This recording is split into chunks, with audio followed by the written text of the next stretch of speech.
That's interesting. So obviously the publisher probably wanted more, knew that having names would sell a lot more books. And I think it's really important what Red Vine Rad said. In a lot of ways, these dynamics are based on class and race. Models equal typically white or whiter, right? Skinny and rich and protected.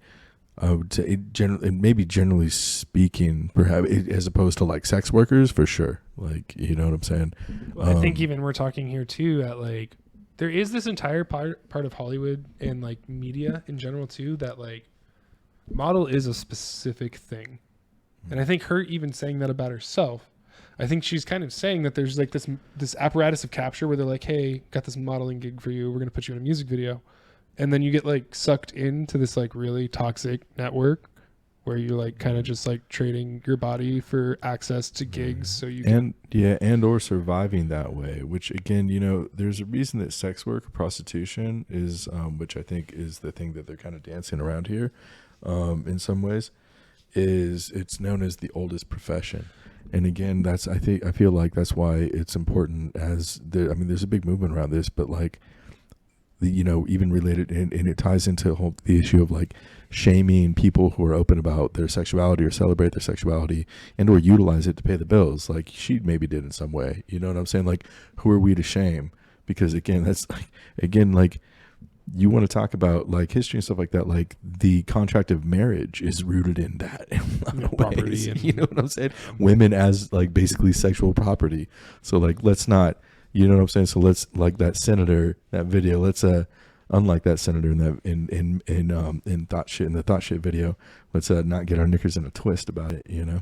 The way that Tyra is potentially like I feel like maybe potentially. It seems very direct. Yeah, she's throwing some shade, man. Dude, like she's super like in the entire audience too. Like what's interesting to me about this though is that like this lady keeps her cool and she's just like level-headed throughout it all, and she's very logical and like concise with her language, and she just continues to speak truth to power. Like, I don't give a fuck what you got to say, Tyra. Like, I'm here, I'm on your platform, you asked me to be here, I'm gonna tell you my truth. Fuck you. Like, I hope she's not appearing for free. Usually people get like a small fee, I think, for appearing on something like even that, something like this too is like, guess what, her beefing with Tyra probably gets her in other headlines to the extent where it's like the book's flying off the shelves. More books. Yeah. I mean, like I'm not even thinking from that perspective. Yeah. Like literally just looking at this woman, like she just continues. And like I don't feel like she's necessarily staying on message or anything either. Like she just seems to genuinely be like talking about her experience and handling everything very level-headedly and coolly. And that is the message. Like this is, as she said, you know, this book is about my life, but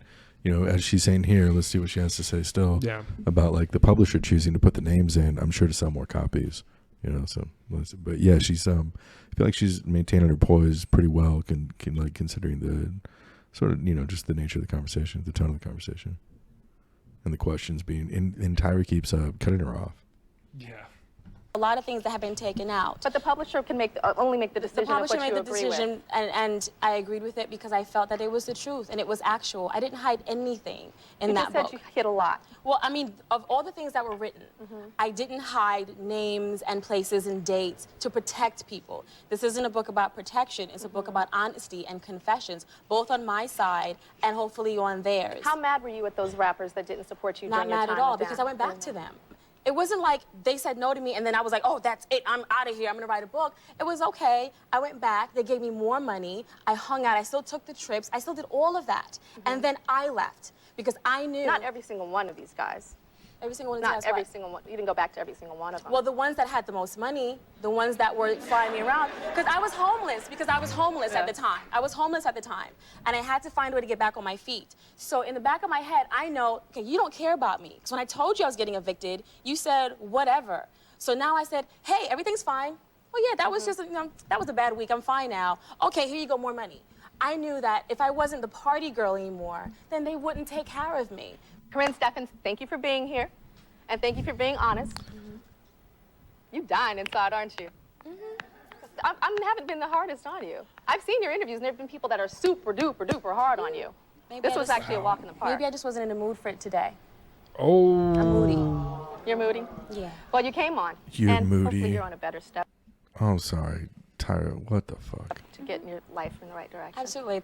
We'll be right back. Get your life in the right direction. Get your life in the right direction. What the fuck are you doing on television, man? Everything's a form of prostitution in that sense. Yeah. Again, not, you know what I Should mean? break that You know one what I down mean. a little bit more, Elliot. You know what I mean? You're selling your labor, and if your labor happens to be sex work, then fucking all the more power to you. If you're cool with it, you're safe with it, it's regulated, etc., whatever the fuck, you know, then whatever. Like I said, it's called the oldest profession for a fucking reason. This is the weirdest thing I've seen in a while. It's not a song. I don't know why he made this.